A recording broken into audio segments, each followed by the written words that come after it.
Ugh. I am more congested than a Baptist parking lot that just ended service. Hmm. I am more congested than the Chick-fil-A drive-thru. And I am more congested than our comment section for our Spider-Man reel on Instagram. Well, then that is really saying something because you guys have had so much to say about So, both of our opinions so on much to Spider-Man say. 2. And honestly, a lot of it focused around not only what we feel differently about what the problems with the Tom Holland Spider-Man movies are, but also which one is the best Spider-Man. So that's really it's really interesting that that was like 3 episodes ago now, and you guys are still hot under the collar about it. But also, thank you. We appreciate Yeah, all of the we feedback, appreciate your especially because rage. most of it is telling Joey that he's incorrect. So I'm loving that. Yeah, I do love everybody like, hey, stupid, don't you pay attention? It's a Marvel Sony deal. I know that. That's why I brought it up. Well, yeah. But anyway, that's not what we're talking about today. But before we even talk about what we're talking about today, why don't we, number one, kick off the show? And then number two, we can have our comic book culture moment. So, shall you take it away, sir? I would love nothing more.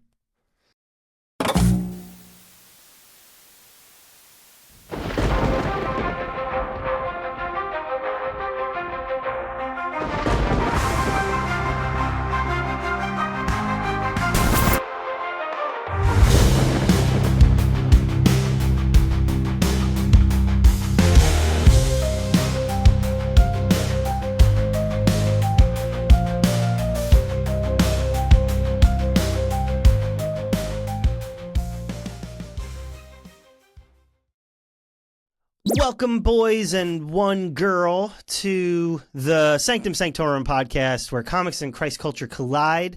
The analytics don't lie. We have a predominantly male audience, and that is okay. That is very okay. We are an equal opportunity podcast, and sometimes you got to know your audience. I'm one of your hosts, Joey. And I am Chris. And, well, our audience might be predominantly male. We want you to know that we encourage and love any of our female listeners that are out there and any of our non-binary listeners that are out there. And we want to hear your voices too, because listen, the thing we all have in common, aside from gender and aside from Spider-Man opinions, is that we all love this stuff and love talking about it. So we want to hear more of that. That we do. And we're going to dive into some stuff today, as you can see through our title. But we got a comic culture moment before we dive into that. Christopher, take it away. All right, so we've talked before about how sometimes when we see, especially a comic book movie that is based on a beloved specific title, like something like Civil War or the Infinity War, things like that, um, that why do you make so many changes to it when you have the comic right there? It's a built-in storyboard, so why are you messing with it? You know, it's ready to go. Why are you changing anything? That being said, and I want to hear your opinion first, do you think it's possible for a comic book movie or TV show to be too accurate to the source material? It depends. And it Okay. depends on one thing. Well, now I'm sorry. Not is it possible? It's obviously possible. Is it good or bad for it to be too close to the source material? Obviously, it's possible. Sure. And yeah, it kind of depends on this one thing. It's a great question. I've been pondering it ever since you asked me a couple days ago. And I think it really depends on the path the story is taking you.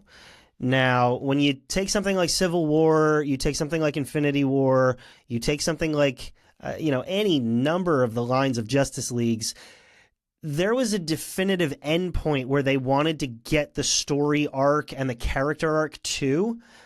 And 9 times out of 10, that is just not where the movies are headed. They're not identical to the line. And so they do kind of adapt the story premise, but they've got a destination that is totally different. Like, for example, Infinity War in the comics was predicated by a whole host of other lines that was not directly connected to Civil War. So in some way, they actually are pretty smart to take the themes of Civil War and directly have them domino effect into a splintered Avengers team so that Infinity War actually works from the premise that the Avengers are not together. Is that the true comic line? No, but it works for the movies. So you kind of have to know where you're going. And I think fans just kind of understand this is a nod towards the thing I love in the first place. But from a cinematic perspective, when they've got a narrative arc they're directing you towards, it is lifting from the comics as inspiration. It is not going to be panel per panel, shot for shot. And I think that's a good thing.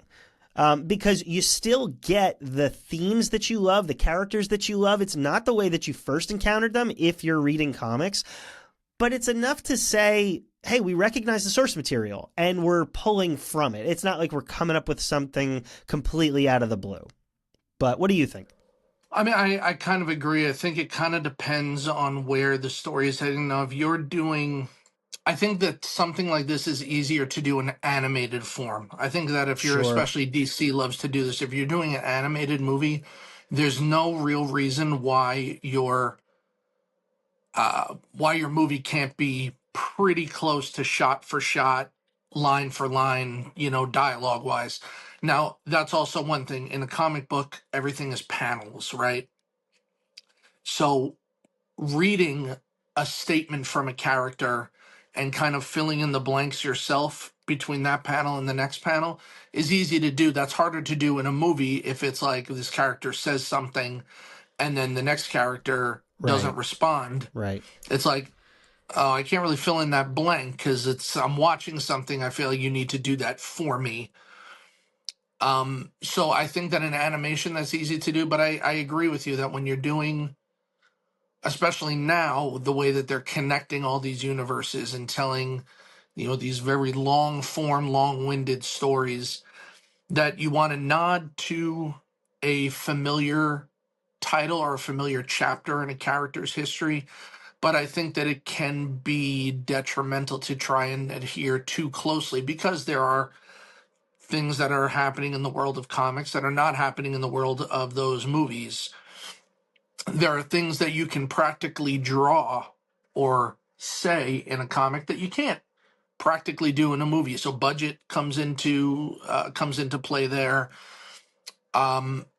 And then my other feeling is that I feel like it can take away from some semblance of artistic liberties for the filmmakers and the actors to get to kind of make these characters their own. Like, we've talked about how when, both of us, if we read a Batman comic or a Joker comic, we hear Mark Hamill and Kevin Conroy, Right. right? Other than those two, there have been many actors who have played those characters and voiced those characters in animation. And some of them have been great, some of them have been not so great. But I think that if you adapt something too heavily or too closely, it doesn't leave room for those actors to get a chance to interpret these characters the way that we chose to with the comic. And the comic, maybe when the people were writing them, they didn't sound like that. But we've become accustomed to hearing those characters in our heads sound like those two actors. So if you go too close to the line, then the actor has to be like, well, how is everybody going to want me to sound like Batman? How is everybody going to want me to sound or look like the Joker? And it leaves no room for interpretation, no room for artistic liberties. And I think that that can be the biggest detriment is we allow that in comics. We should also allow it in film. Well, the other thing too that you sparked with something you said, and my brain has just gone down the rabbit hole. When we read the Bible, you go from verse to verse, and things just sort of happen, right? It's like, and God told Noah to build the ark, and so Noah built the ark, and then the flood came. Like, it happens. It's end-to-end storytelling. Exactly, Yeah. and it's incredibly linear, but there's no capturing of the life that's being lived. Same thing with Jesus. It's like, and then he went to this town, and then he went to this town. He did that miracle. But he lived a life in between that. And I feel like there's an interesting connection and contrast to our comics versus movies, because you have to live those experiences in a way that you're just reading them prior. And so, yeah, you have to fill in some story, some reading between the lines that's just not in the comic. And let me tell you one thing and because you brought up, looking at the life of Jesus like that, one thing that I really love, if you've ever seen the Passion of the Christ movie, Mm-hmm. There's a scene, I think, when Jesus is being beaten, he has a memory of building a table in, his father's wood shop, and making a joke with his mother about the table being too high and how uncomfortable it would be to sit at it unless you made stools that were this high. And it was just this very sweet mother-son moment that was just a very human. This was not part of his mission work. This was not part of his, spiritual life. This was just a son having a moment with his mother and working the career that his father trained him to do, to take over. And it was just such a human moment. Now, is that something you will read about in the Bible? It's like, and then one time Jesus was building a table and Mary came in and blah, blah, blah. No, obviously not. That was something filled in by the writer and the director and all that. But it was such a beautiful interpretation to explain something that we don't always see in the source material. Yeah. And I think that's what, film and TV can do, is sometimes fill in blanks that we don't necessarily see in the source material, or that we don't see in that story that they're adapting in particular. And maybe it needed it for this medium. It needed that flashback or that thought they're having, or this scene between these two characters. Maybe it's not part of the original, but it enhances the story in a way that the comic or the original book, whatever it is, maybe couldn't or chose not to. So I think it can benefit from it. Yeah, and perhaps it gives you that element to deeply connect on a human level. But what do you guys think? Drop us a comment on Facebook, Instagram, and YouTube about the source material. Should it be identical to the panel that it comes from, or is there creative liberty? Let us know. But speaking of something, this is incredibly, today's movie is incredibly something dedicated to the source material.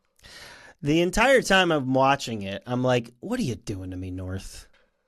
Listen, this is a Come on, this guy. is a special What is this? movie. This is a very special movie. And if you didn't know, if you couldn't tell from the title, we are talking about 1990s Dick Tracy, based on the, obviously the comic strip and later comic book character and, host of characters, obviously. This was a first-time viewing for old Joey Boy over here. This was like 40th time viewing for old Chris Boy here. That doesn't have the same ring to it. No, it does not. I have a plot synopsis here, and can't wait to hear it. We have to do it right. So, shut up. And where did you get that? This was actually my man in the yellow hat to go with my son's Curious George costume. So yeah, it looks stupid, but hey, Dick Tracy. That is hilarious. Hold, pause, stand Absolutely, by. Absolutely. This is all I have to go with all right. This situation, but I'll take it. This is calling Dick Tracy. I gotta say, I admire the effort you're putting in right here. Oh, there was effort. Now I look like the man in the yellow hat. Well, now you look like Jason Mraz. You gotta pull it down like you're a noir detective. Sorry. All right. There you go. Now you look like, now you look moron. ready. I look like a moron. But I have a plot synopsis, and it's going to be brooding and dark and serious. Take me serious. I'm seriously ready. Cue the serious music. Here we go. Welcome to the comic book Crayola factory. It's 1930s America. A world where every building is primary colored, every gangster looks like he was sculpted by an angry cartoonist, and subtlety has legally been outlawed. At the center of it all is Dick Tracy, a square-jawed detective in a yellow trench coat. He's morally uptight, emotionally reserved, and as flexible as a marble statue. I can't see, so here we go. The city's crime scene is currently being reorganized by the theatrical, shout-heavy mob boss Big Boy Caprice, who is less criminal mastermind and more community theater villain with a weapons budget. His goal? Consolidate power, eliminate rivals, and monologue frequently. Meanwhile, Tracy finds himself caught between his loyal, grounded girlfriend Tess and the smoky lounge singer Breathless Mahoney, who's the real material girl and has the conviction like a prayer. See what I did there? I see it. I got it. Add in a mysterious, faceless criminal pulling strings behind the scenes, a small boy who may or may not become emotionally significant, and a parade of gangsters whose faces look like sin and Play-Doh had a baby. And you have your basic setup. What follows is a bold-colored crime war, a battle of wills, and a mystery involving identity that the movie absolutely wants you to notice. The real question isn't, will Tracy stop Big Boy? It's, how many prosthetics were harmed in the making of this film? In a world where evil is exaggerated, appearances might be too. Prepare yourself for 1990s Dick Tracy. Dun, dun, dun! Alright, enough of this. Wonderfully done. That was excellent. And Thank you. this movie features Madonna, Al Pacino, Madonna! Glenn Headley, Dick Van Dyke, numerous cameos, and stars as its title character, and was directed by Warren Beatty. And is still currently owned by Warren Beatty. Yes, and the way that he manages that is that every 10 years or so, he does a little bit as Dick Tracy, and that counts as recreating the IP, and therefore he gets to keep the character, because they've tried several times to do a sequel, a remake, to do TV, to do animation, something with it. He claims that he's working on a sequel, but the dude's 86. Yeah, at this point, unless he's like, yeah, it's not going to work at this point. And I think that they need to, now I think what they need to do is last year came out this gritty retelling of the Dick Tracy narrative. Very violent, very noir, very good. So if you thought that the movie or the original comic strip was too campy, this takes it in a much more serious direction. Gives kind of explanations as to why these characters kind of look the way they do, some of them. But adapting that as almost like a Sin City type of movie would be really cool. Well, there's some really good things in this movie. I have 4 of them, and I will go first. All right. Because I volunteer as tribute. Number 1. This movie commits to the bit. Oh, yeah. This movie is stylistically fearless. The primary colors, the matte backgrounds, the exaggerated makeup. It is literally like someone tore the Sunday comic book out of the newspaper and they gave it a Hollywood budget. It looks phenomenal. It is unlike many comic adaptations that try to take the material they're given and then update it. But this film honors Dick Tracy, I feel, exactly as he was. Square-jawed, morally rigid, two-dimensional. He's in the most intentional and honoring way. Like, it's, you watch it, it's kind of weird, but it's honest and it's true to what it is. And it's unique in that your good guys are morally straight, your bad guys are not. Like, there's no real gray characters. The closest you come to a gray character might be Breathless, maybe, but for the most part your good guys are good and your bad guys are bad, and there's no distinguishing. And if we could just pause a second on the matte background that you were talking about, because that's also in my good. I love that, and I was watching it with my wife and she was like, this really isn't dated well. Like, I don't like, the background looks so fake. I'm like, it's supposed to be. It's a matte painting, except for the one building that you're zooming in on. So when they, zoom in on the Club Ritz, or when they zoom in on the police station or Tess's building, that's supposed to be your focal point. And the matte painting is supposed to give you this look of like a grimy city and like you're in a comic book. Yeah, no, and I thought it looked beautiful. And kind of connected to that, the limited color palette, the yellows, reds, and blues, it really makes the world feel artificial. Mm-hmm. And I think that's the point. It feels mythic. It feels bold. In a way that modern films just don't do. Everything's gray washed. Everything's kind of, dull, and particularly in the Snyder world, which I like, and it's got its pros and cons. But this thing is just like pop, and here it is. It is visually unforgettable. And I think you mentioned Sin City before.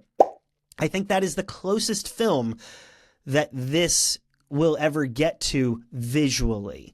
Oh yeah. Right? Like in modern terms, that is comic to screen as best as it ever will be, but this one was first. Sin City is almost like if Dick Tracy had no good guys in it. Number 3, Al Pacino. I mean, the dude understood the assignment completely. He's basically if Pacino decided to act inside a Looney Tunes cartoon. Mm-hmm. And you know what? It works. He chews up scenery like it owes him money. He's theatrical. He's sweaty. He's gross, and yet he's magnetic at the same time. And I did some research. This actually earned him an Oscar nomination. Yes, it did. There were actually 7 Oscar nominations for Dick Tracy. It's insane. It won 3 of them, mostly for setting, hair, makeup, that kind of thing, obviously, but. Yeah, this earned him an Oscar nom, and I love the way that he constantly misquotes people when he'll like say something and be like, blah blah blah, Benjamin Franklin, blah blah blah, Abraham Lincoln. Love that. It's one of my favorite parts. He is kind of like the mobster version of Scarface. Yeah, I mean that's really what this movie is. If you've ever seen the movie The Untouchables, this is The Untouchables if Bugs Bunny directed it. You got bright colors. That's a hilarious. You got cartoony villains. Yes. But you can tell the morally good fiber of Dick Tracy. You can tell the kind of real darkness of villains, especially ones like Big Boy and Flat Top. You could tell are just real evil dudes. But it's so funny as well. Like everything is very silly also. So I love that about it. And yeah, you're right. Al Pacino steals the movie. Absolutely. As he does. All right, last thing that I have in good. This was a good idea for a while. I dove into kind of like the production and how this kind of came to be. There was a lot of people attached to this project at one point. Spielberg, Scorsese, John Landis, Clint Eastwood, Walter Hill, Joel Silver, Harrison Ford, Tom Selleck, Mel Gibson. Attached to play Tracy or to direct it? Or yes and? Yes and. Okay. It's just peak 90s directors and stars, which tells me it was a really good idea and a great concept and people wanted to get it done. And so in 85, Beatty just said, screw this. He buys the rights and then he goes for it, which is awesome. But, that kind of speaks for itself that this was a good idea. People wanted to do it, regardless of why it stalled. I'm glad it got made. But it's just kind of noteworthy to say people wanted this. Yeah. Well, and especially the studio really wanted it after the success of Batman 89. Yes, which we will talk about. Which you can tell kind of influenced it in story and in music. And, I mean, are you done with your good? That's the end of my good. Where you're headed is actually in my other. But yeah, this is 89 ripoff. I mean, not bad. A little bit, but part of my good is, man, Danny Elfman nails it again in this score. I love the score. It's close to Batman in some of the action scenes, definitely. But I think it also has its own tone, and I think that it works for the setting that they've created here. Like, you have this, like, I don't know how to describe it. It feels like detective music. Hard-boiled detective music, you know what I mean? I actually put that, just the Elfman score, in other because, boy, can you hear the Batman. Yeah, I mean... Like, he's clearly fresh off of doing it, and it's fine, and it's good. It's just not original to me because I so love the Elfman score of Batman. So it's like, fair. Okay, clearly you did this, but it's just not. It's not like, oh my goodness, that's so good. No, Well, it's just fine. I think the reason it probably fell into other for you is that, is it excellent? Yes. Is it wholly original? Yes, until you compare it to the movie he did a year previous. So Yeah, if Dick Tracy was your only barometer, then it would be like, wow, that's such original and captivating music. If Batman was your only barometer, such original, captivating music back to back, it's like, okay. It's like you took the things that you cut out of the Batman score and made it the Dick Tracy score. right. But I liked that. Um, you covered a lot of my stuff. I love the noir dialogue, like everything with the writing. I really enjoy with the, like, big boys got to get taken down. I don't trust no dames. I'm here to, all that stuff is Yep. fun. Very It 30s. fits in the world. It's very accurate to the comic. They didn't try to make this realistic. The villains look like they're supposed to, with names like Flat Top and Itchy and Prune Face and Little Face and Big Boy. They look the way they're supposed to. Absolutely. They didn't try to give them real reasons that they would look like this, and I appreciate that. You just owned it and just went in the way it's supposed to be. All of these songs, so not the score, but the songs, especially the ones that Madonna sings at the Club Ritz, were all written by Stephen Sondheim. And I enjoyed that little tidbit there, which I think is fun. All right.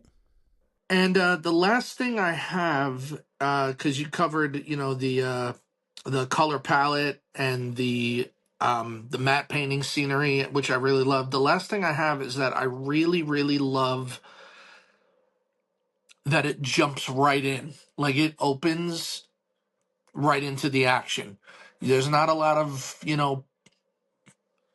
hemming and hawing and setting things up. It jumps in as though you know who all these characters are already supposed to be.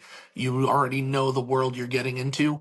And as someone who did know the world he was getting into, I like that it dove right in. For somebody who maybe doesn't know the world they're getting into, I don't think it's confusing to jump in. I think it just, like, hits you with, like, whoa, bright colors. Whoa, okay, we already got, the cops are going after bad Yeah, guys already. Bad guys are going after bad guys already. the feeling I got was, again, first time viewing on this. Like, I didn't really need too much, and yeah, I'm a comic fan, but the feeling I got was when I watched Scott Pilgrim, Hmm. where it was instantly not familiar, but it only took a beat to kind of get into it. Yeah. And it didn't require like a whole lore and, oh, I've been reading the comics for 20 years. Like, no, you can get into it pretty easily. Hmm. I agree. Shall we do some Uther? I have more other than I thought. Yeah, you mentioned that, and I find that to be interesting because usually you shy away from your other. You usually will I categorize that do. stuff as good or bad. I'm pretty Tracy with my reviews, where it's either good or bad, but I've got some gray ambiguity going on here. All right. Elfman, like I said, it's just kind of not original for me. It's not bad, but it's not unique. Not only is this one of the weirdest comic book movie adaptations of all time, this is just one of the weirdest movies of all time. And in no way is it trying to be normal. And I just thought that that was noteworthy. It's like, there's never been another one. There's never been anything really like it. And that's not good or bad for you. It just kind of is that it's Yep. unique. Yeah, I think if it was more in a franchise, which is kind of my next point, that would be one thing. If it lived in a world, that would be great. But it's kind of like Scott Pilgrim.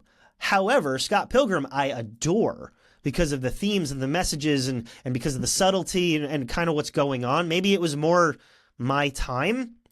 But this one I just kind of felt like, no, I didn't really know what to do with it. But it's not bad. But do you see, now I think it lives securely in the world that it has created. But I think also, do you find that maybe if it had come out later in the boom that we see of especially Marvel and DC comic book properties, it would have stood out more? Because I feel like it can somewhat fall to the wayside of, like, kind of weird 80s and 90s movies. But I think that as a comic book movie, if it had come out a little bit later, maybe it would have stood apart as like, oh, here's a comic book movie, kind of like Scott Pilgrim, that isn't, Superman and Captain America and, heroes fighting heroes. It's a gangster movie that's also a comic book movie.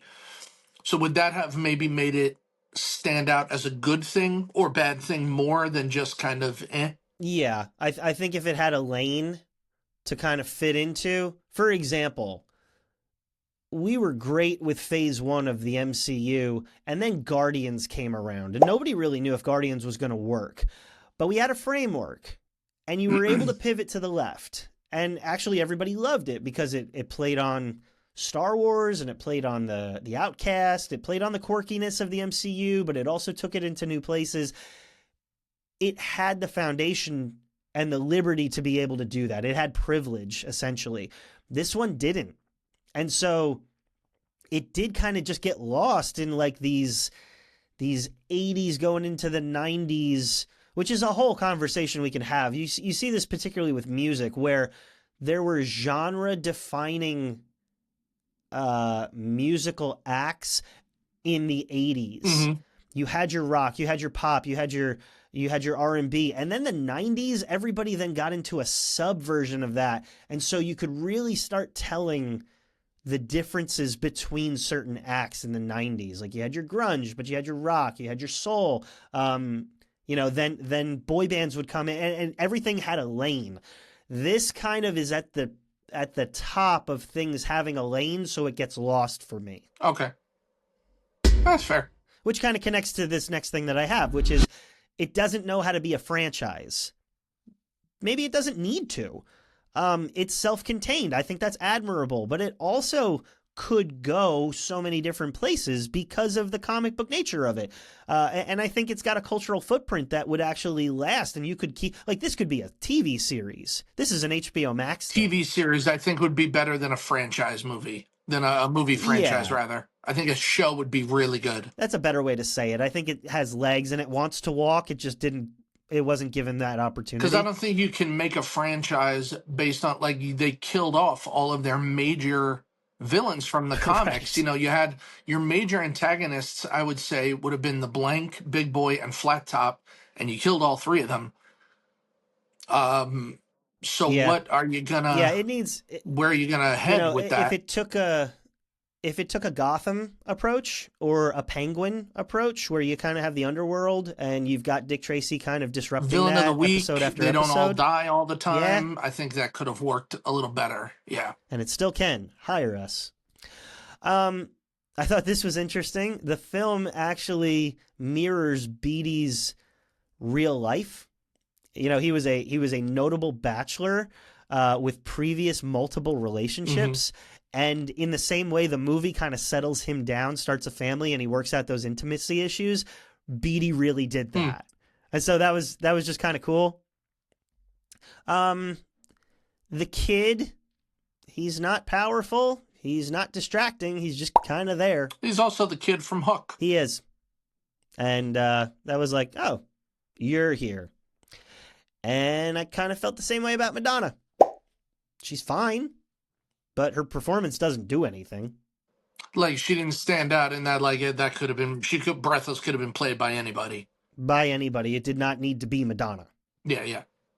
So that's the end of my other. You got any? I got two others. One is I both enjoyed and thought that maybe you could, at the time, become distracted by all the cameos. Yeah, I'll give you that. Now, I'm not going to say that, Madonna, Al Pacino, those were not cameos because they were playing major characters, but you had, an actor like Dustin Hoffman as Mumbles, Dick Van Dyke as D.A. Fletcher, Mandy Patinkin as 88 Keys. Now those characters had stuff to do that was important to the plot and the story. Sure. But I think that, again, they could have been played by anybody, and it was fun to see recognizable people. But also, you spend part of the movie going like that, from Once Upon a Time in Hollywood.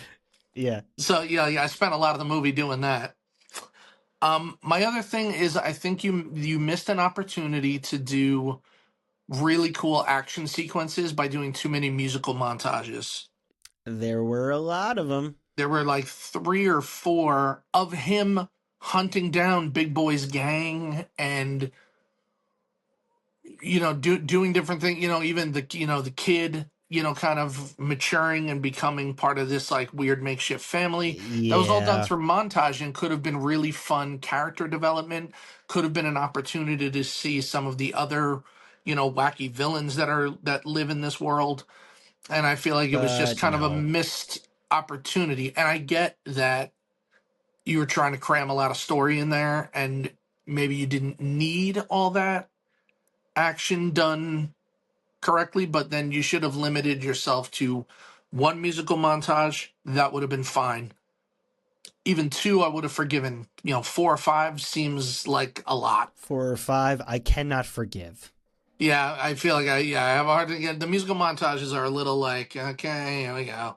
I would have liked to see that scene play out a little bit, but all right. Yeah. Well, why don't we take a break, hear an ad from our sponsor, and we'll be back momentarily. Don't go anywhere. Are you tired of blending into a morally gray society?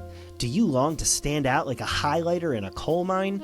Introducing Yellowcoat Industries, the official outerwear of square-jawed righteousness.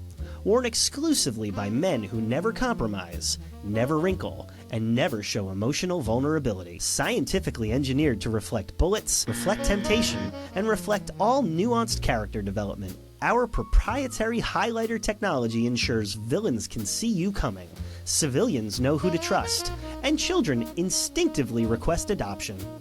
Never wake up again wondering, who's the protagonist? Still wearing gray? That's adorable. Gray is for moral nuance in 2008, but here in 1990, we don't process emotion, we process criminals. Yellowcoat Industries, because if you're gonna fight evil, you might as well look like a Post-it note. Not bad. Not bad. Not my favorite, but not bad. I'll give you a Nicholson on that. I will take it. Why do we even have Romero and Leto? We're never gonna think. Yeah, the ads are usually a Nicholson or above. I don't think we even need the other two because honestly, if it's that bad, we're not gonna. No. I'm not gonna read it if it's that bad. I'm not gonna present it. No. We try to make each other laugh. So, starting today, I say we have 3, and it's sort of like the Olympics: gold, silver, and bronze. You're either Nicholson, Ledger, or a Hamill. Love that. I fully support that. Have you watched any Olympics? I don't care much for the Olympics. Marissa and I watched some of the ice skating, That's kind of all we do. but But anyway, there's some bad things here. Not a lot, but there's some bad things. You want to go first? yeah, because I have 3 things. I have 3 things. Oh, beautiful. There we go. You first. Okay, first bad thing. There could have been more depth. And again, I think Yeah. that could have come with a TV series or if it was a film franchise. Like, I just feel like, and because you killed a lot of them off, you didn't get really enough time to know any of your villains real well. There wasn't enough time to really know why Dick Tracy was the way he was. Why was he so morally sound? Why did he have these commitment issues? Why was he married to the job and not to Tess? It just is. There's like no nuance to it. Yeah, it's which is fine and it works, but I think that having rewatched it after having read the new comic book series, there's a lot more depth to the characters in there.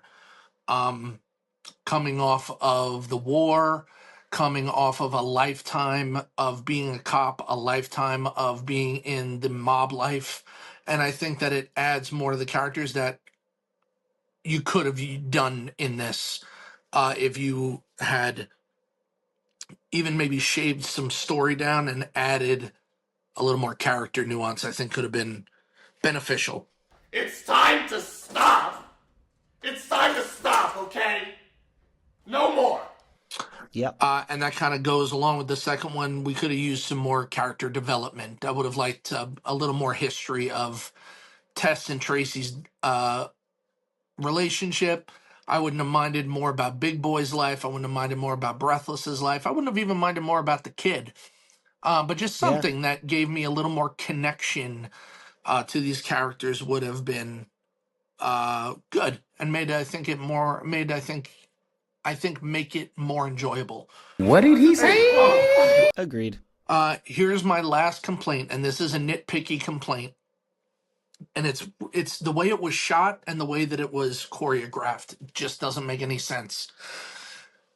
The scene in the cemetery when you find out that Fletcher is working for Big Boy, you're in the point of view of Fletcher because you're looking from over Fletcher's shoulder from behind, and Big Boy is walking towards you with his gang, doing his whole tirade of like, I own you, I tell you to do this, you're doing this. And then he walks past Fletcher and gets into his car. Right. Where did he come from? Was he waiting on the other side of the cemetery just to do this big walk up? Yes.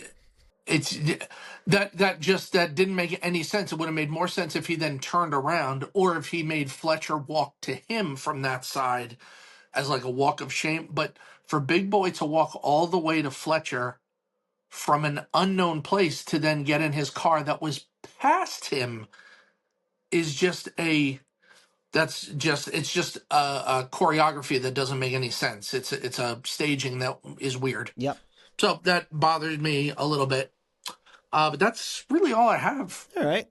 I have 3 different ones, but they're all kind of in the same vein. Okay. My first one is the romance doesn't land.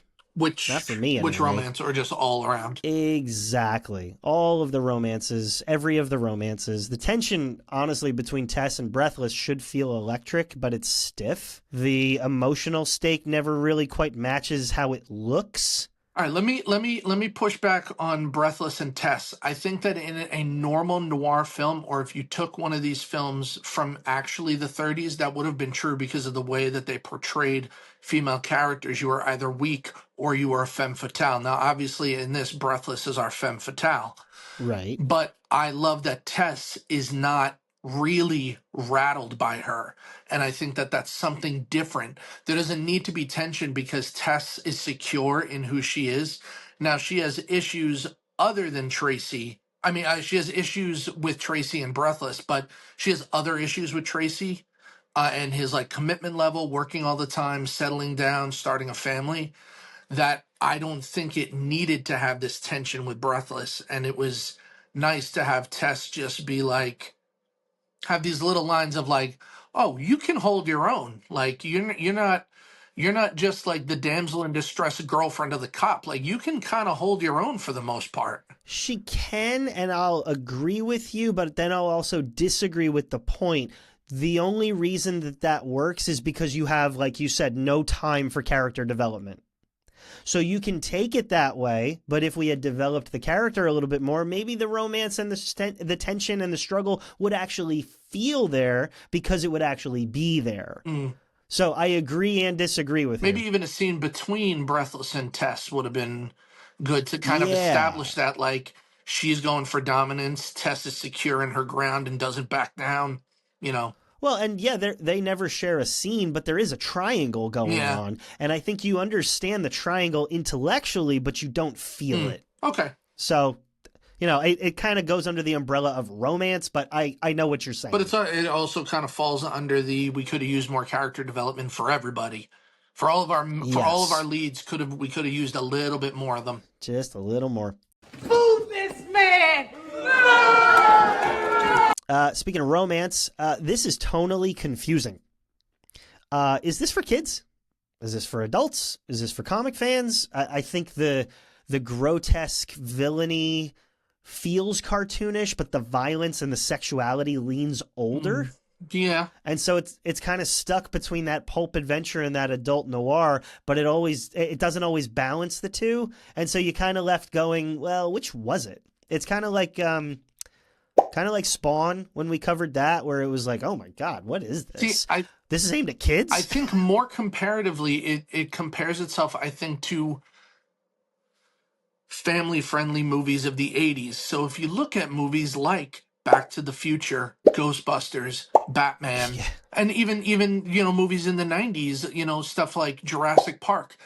Um, are they movies that adults can watch and enjoy? Absolutely. Did kids watch and enjoy them in the 80s and 90s? Absolutely. Are they for kids or are they family friendly? No. Not by today's standards. By the standards back then. I mean, I watched all those movies under 10 years old. I first saw Dick Tracy at like 7 or 8, and I recognized that. This is why our generation all has a podcast, because we were able to watch these movies and we never should have. Yeah, I mean that's definitely probably true. But Something to do with it. I think that that's a hard question to ask. Of like, is this for kids? Is this for adult? Is this a cartoon? Is it not? It was I for think the it's masses. well, I think it's a hard question to ask only because the rules were different when it was made than they Fair are enough. now. Now they, it was oddly enough, it was much more of a gray area when Dick Tracy was made Yeah, what do you know? into what is appropriate for kids and not appropriate. Yeah. So I think that I see your point, but I think that it's an unfair question due to the time which it came out. Sounds good. Because my catchphrase is fair enough, and I didn't want to say that. I was just thinking that. Listen. Last thing. The plot is clunky. I mean, there's a lot of mobster maneuvering. There's a lot of double crosses. There's a lot of side villains with one defining trait. But it feels like the style was sprinting ahead, and then the story's kind of like trying to catch up with it. Where it's like, all right, this visually looks good. They knew exactly how they wanted it to look, but they didn't know what they wanted it to say. It's like style over substance. Okay, we love the characters, we love the colors, we love the look and the scenery. What's the story? We're going to wing it. And action. So that's fair. it. That's fair. That's all I got. Fair enough. Was the Lord visible to you through the detective eyes? You know what? He was a bit. And here's the thing that I kind of derived from this masterpiece. What doth he say? Dick Tracy has a problem with balance and priorities. He does not have a good work-life balance. He is wholly consumed by whatever he's in, even at the cost of things that are important to him. So he's consumed with catching big boy. He's consumed with being a detective. He's consumed with getting breathless to testify. Now, is he doing things outside of the law to try and make those things happen? No, he's not. He's being, in his mind, morally appropriate and wholesome, but it's at the expense of the kid who looks up to him. It's at the expense of Tess and his relationship with her, or a healthy home life. And I think that very much mirrors the way that we can be as believers sometimes, is we get so wrapped up. Now, it's easy to get wrapped up in our work or our relationships or our home life, our kids, getting the house done, all this kind of stuff. But I think that even we find ourselves, and I'm sure you've been burned by this before, or at least seen it, that we can get wrapped up in church stuff. I'm a part of all these ministries, and I play on the worship team, and I'm a guest speaker, and I run the Bible study, and I, volunteer for the kids ministry, and I go on all the mission trips and all this stuff. Are all those things good things? Sure. There's nothing wrong with any of those things. But when there's no balance, where does that leave Jesus? Like, you're doing all these things, you're taking care of things that Jesus provided you with, your finances, your family, your house. That's great. You're doing all these things that maybe show Jesus to other people, like your ministries, your worship team, your speaking, your mission trips. So those are all inherently good things, but they can come at the cost of building your own relationship with Jesus. You get so busy that you forget to take time to rest in who he is. God commands a Sabbath. He doesn't suggest a Sabbath. He doesn't say, maybe once in a while take a breath. He commands that you take a rest every 6 days, because he did. In the Bible, it calls overworking anxious toil. Like, you're working because You need to fill a need. You're involved in all these things because you don't know how to be still. God calls us to be still and know that I am God. Not keep working and figure out that I'm God when you get around to it. You know what I mean? So I think the really important thing to take from this is to take time to rest in God, build relationship with Jesus, trust in God's provision, and not do so much and have so many goals, even good ones, that it's to the detriment of what God has called you to, which is relationship with Him. I like that. Mine was a little different. There's a small, almost throwaway exchange in the film where Tracy says to Big Boy, "You're under arrest." And Big Boy fires back, "For what?" And I had to sit in that question for just a second when he says, "For what?" Now, I'm going to overanalyze here, so buckle up. That's what we do. That's what we do. That is not just a mobster being defiant. That is humanity's oldest spiritual reflex. That is the reaction that we so quickly dive into every time we are confronted with our moral failing. I didn't really do anything. It's not that bad. Everybody else is doing it. And you see this, I see this particularly in my kids, where you see the worst of yourself in the innocence of your kids. But then you kind of see no, you have a version of this. You do this all the time. And humanity does this all the time. Because Big Boy doesn't see himself as distorted. He sees himself as strategic. And when he's confronted with justice, his reflex isn't repentance. And I kind of saw that throughout Scripture. You see it in Genesis 3 in the garden. Did God really say that? You see it with Pilate when Jesus is on trial. He's like, well, what is truth? When we're confronted with something, we kind of ask our way out of it, trying to bring everybody else or the situations down to our level so that we don't have to reckon with the fact that we sin, with the fact that we're wrong. That's kind of our internal auto defense when we're confronted with truth. It's often excuses. And I think what's interesting is that conviction is not like this movie. Conviction in my life, and maybe in yours, is not colorful and exaggerated. It's often simple and subtle. And it just is asking a very simple response. I'm guilty. I'm messed up. Here's my confession. And let's start again. But there's a death in that. There's a surrender in that. And that takes a lot more time and maturity and humility. And all of that came out of the two words, "for what?" So I think there's an opportunity for us to do some self-examination when it comes to being confronted with my way, my dreams, my plans, or just straight out sin when I'm not following after God and His plan for my life. When I've decided that I'm the God of my life and He's not. I have to reckon with that question. Why do I excuse the choices I make? And can I just own them, start fresh, and move forward? That was good. Oh no, that Big Boy would have so many great things to say. Benjamin Franklin. I haven't said it yet on the episode, but you do a really good Al Pacino. Oh, thank you. You want to rate this? You know what? You're going to be maybe a bit aghast at my rating, but Will listen, I be flabbergasted? Maybe. But I have nostalgia for this movie, yes, but I also love a gangster movie. I think it's fun. It's a cartoon, and it's violent, and it's serious, and it's adult and kid-friendly all at once. It knows what it is. It leans so much into it. This is a Conroy for me. Whoa. It is perfect for what it is. How much have you had? It's perfect for what it is. Conroy. Compared to other comic book movies, is it perfect? No, but it's perfect for that's what a Dick Tracy movie should be. That's like saying that's what a Goonies movie should be. Yeah, because there's only one. Yeah, but the Goonies isn't based on anything.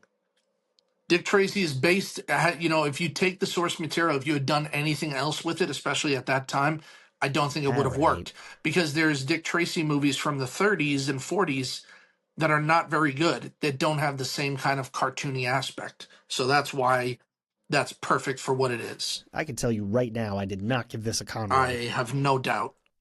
Ooh, Conroy. I gave it an Affleck. All right, It's okay. That's fair. It's fine. It's fun. It is forgettable in all the right ways.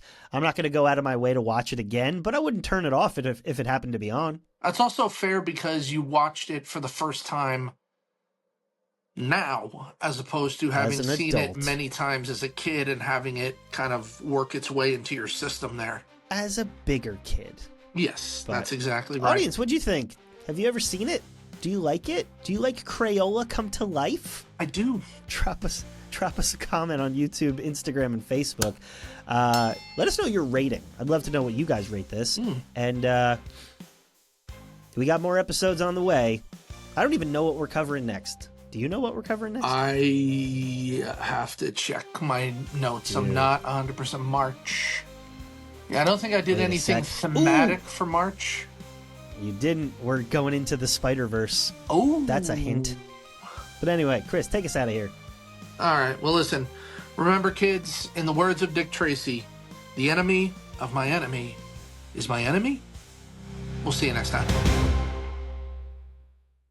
Have you ever tried the Puffs tissues with Vicks lotion?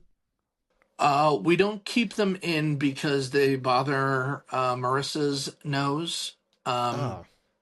So we do I the just Puffs grabbed Plus. tissues We do this the Puffs morning. Plus with lotion so that they're soft, but not with the Vicks because then it's like, Hey, oh my god. Check this out. With Vicks. It's delightful. Well, I've never had that's it before. great. That's lovely. All right. Let's do this ad. I'm so glad. Do it. Not sponsored by Puffs Plus. No, not sponsored, but accepting applications. There we go. Yes, please. You're welcome to do so, but we're not currently.